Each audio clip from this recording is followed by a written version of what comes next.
How's it going, everybody? And today we are going to be finally getting to the WWE 2K16 DLC review. Now, I did a DLC review last year for 2K15, and I figured it would only be right if I did one for this year's game too. So I figure let's just follow the same pattern. I'll have a battle royal on screen. That'll be the footage. I'll have a good mixture of all the DLC characters, and we're just going to sit here and we'll talk about the DLC. So let's start with the big DLC for this game, of course, the Terminator DLC, featuring both the Terminator character from Terminator 1 and Terminator 2. I don't know how I feel about it, to be honest, because when it was first announced, I think everybody collectively kind of got that feeling of, oh, the Terminator, that's kind of cool, it's different, it's not just a legendary wrestler that we have. Not to say that, that's how I felt about the Sting and Hulk Hogan DLC from last year, but the Terminator in this game was cool and it was different. Now, as I kind of got past how different it was, it kind of just didn't make any sense to me. It was kind of very outlandish, especially for 2K, for a gaming studio who, make their games and pride it on the fact of how realistic and how good of an experience you have to do something this out there. It's interesting because it proves, that they're willing to go to lengths, you don't typically think they'll take, to make their games interesting. But at the same time, I feel like it could have been put to better use. I like playing as the Terminators, but, I still kind of do feel like perhaps they could have done something else, maybe a little bit better. With that said, I think the Arnold Schwarzenegger Terminator models look great. I mean, I love the attires. I think the models look absolutely great. It really does look like him, and it looks really, really good. The entrances for both of them are super cool and super fun to watch. So I don't know. I don't know. I'm getting very iffy on this DLC. They did a really, really good job with it, but it's still one of those things where you look at it and you wonder, why necessarily did they do that, and, instead of just doing something else. But, it's whatever. After the Terminator pack, the second DLC we got was the new moves pack, and much like last year, I'm just going to skip over the new moves pack. There's not really much to review there. I mean, the moves we got, okay, they were cool looking moves. They were animated really well, but outside of that, there's not really much to mention about them. So after the new moves pack, we got the first real DLC pack, which was the Legends pack.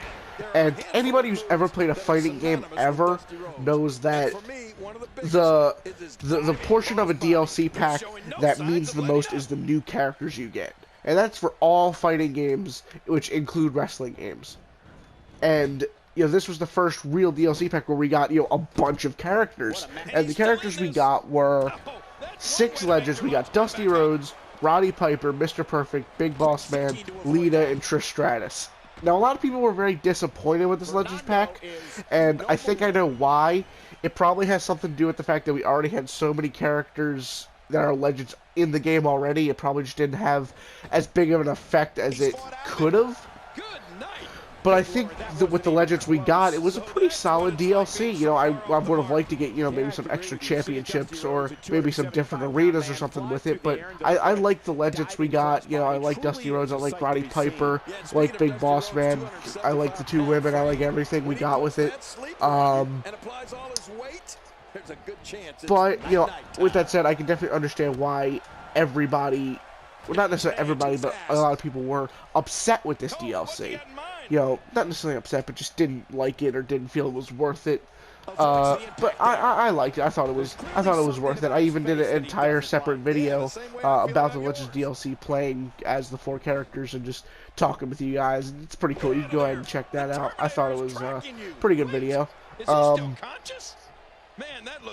So after the Legends DLC was when things kind of started spiraled down, and I really don't know where to begin with this DLC because my head was spinning while I was thinking about what I was going to say about this DLC, because the New Stars DLC was a very, very good DLC in the sense that we got Samoa Joe, we got Blake and Murphy, we got Los Matadores, and Los Matadores don't really make sense to have in that pack with the other three.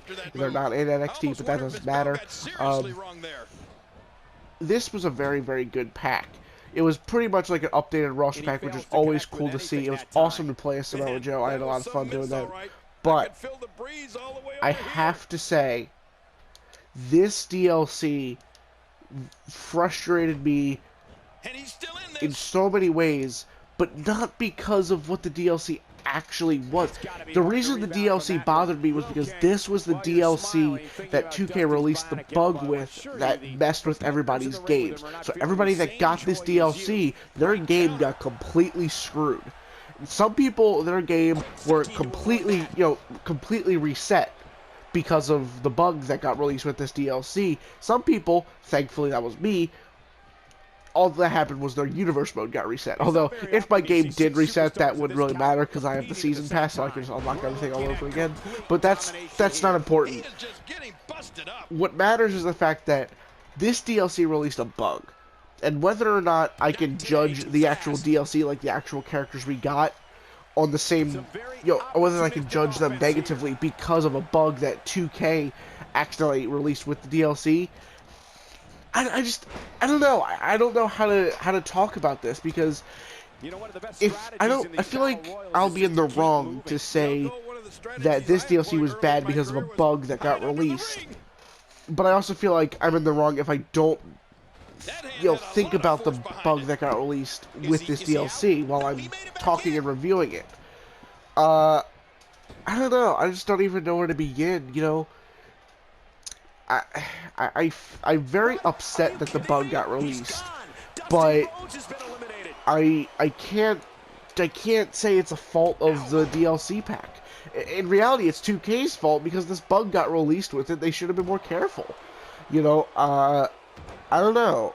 It's a very weird thing to talk about, but I definitely liked the 5 characters we got with the DLC pack, the New Stars pack. It's just, it was ruined by this stupid bug. And I really don't know much more to say about it. It was a good DLC pack that was ruined because, of a simple mix-up. And after the New Stars pack, after everyone's games got reset and fixed, and that's the other thing, I will give 2K this, after the bug got released, they were very quick on the draw to send out another update that helped fix it. But after the update was fixed, after everything, we got the final DLC, which was the Hall of Fame 2015 Showcase DLC. And I feel like this one was a good idea in theory, because, it was cool to see a DLC completely dedicated to the Hall of Famers. Because if anybody deserves a DLC, it's obviously the people in WWE that they consider, of the highest honor. But, with that said, this DLC did not give us anything new. What did we get? We got another Randy Savage, another Jake Roberts, another Kevin Nash, another Booker T, duplicates of managers. Because how does a duplicate of manager even happen? Why do we... It's bad enough we have to have duplicates of superstars and divas. We don't need 2 versions of a manager. Okay, we barely use managers as it is. But the fact that we got 2 versions of one manager that we're never going to use, it's just stupid. And with all the duplicates we got very few new people. Or at least very few new people that... Okay, this is going to make me sound like a douche for saying it, but very few people that matter. What do we get? We got the Bushwhackers. Whoop-de-doo. We got Earthquake and Typhoon. Okay. We got a Japanese guy that I can't even pronounce his name. We got Stevie Ray. That doesn't... Who cares? I mean, the only person that we really got with this DLC that I was super happy to get was Scott Hall. Like, I thought getting Scott Hall was really awesome. But outside of that, we didn't really get anything else. We got a bunch of arenas. The arenas are pretty cool. But isn't the main selling point of this DLC the characters? It's the Hall of Fame showcase, which means it's a showcase entirely about the characters. You know, so why are the coolest parts of this DLC the arenas? You know, this isn't the arena showcase mode. This is the Hall of Fame showcase mode. But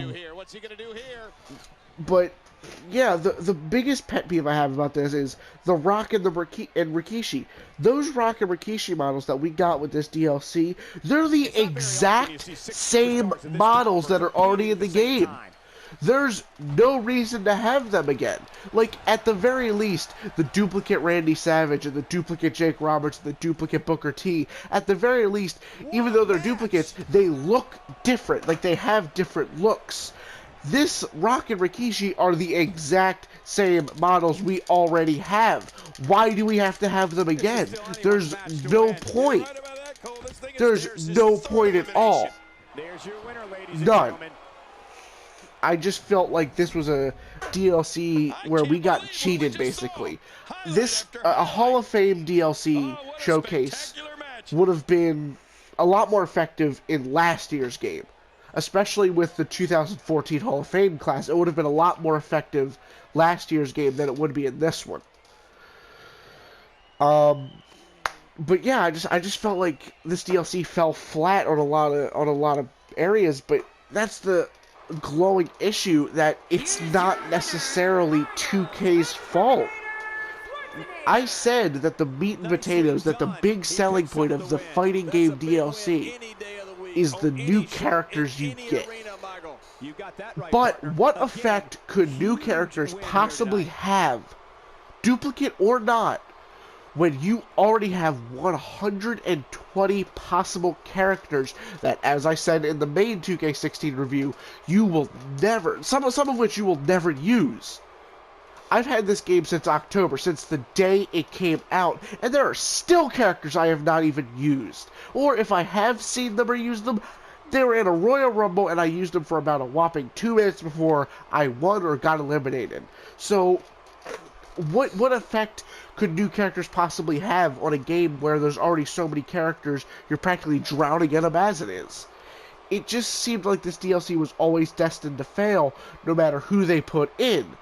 Now, again, with that said, there are some people, Sasha Banks, that did not get put in this game at all that would have been perfect for DLC. Charlotte, Becky Lynch, Braun Strowman, Apollo Crews, so many other people that could have been put in this DLC that would have made it so much more impactful. But I feel like even if they were put in, it wouldn't have an effect because there's already so many characters in the game. I don't know where to even begin with this DLC. I do not give it a very good rating, that's for sure. You know, I can't even give it a rightful, steady rating. It's so bad. But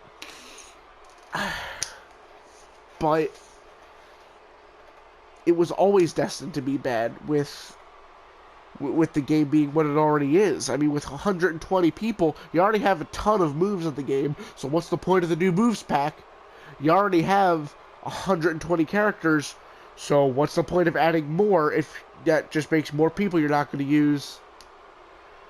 I just don't even know. I don't even know at this point.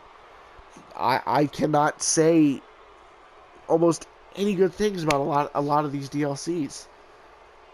I'm glad I got the Legend Samoa Joe and Scott Hall, but out of just those 8 people from across 4 different DLCs, or 5 different DLCs, I think. Yeah, if you count the Terminator, 5. That's 8 people. Out of, what, like 20?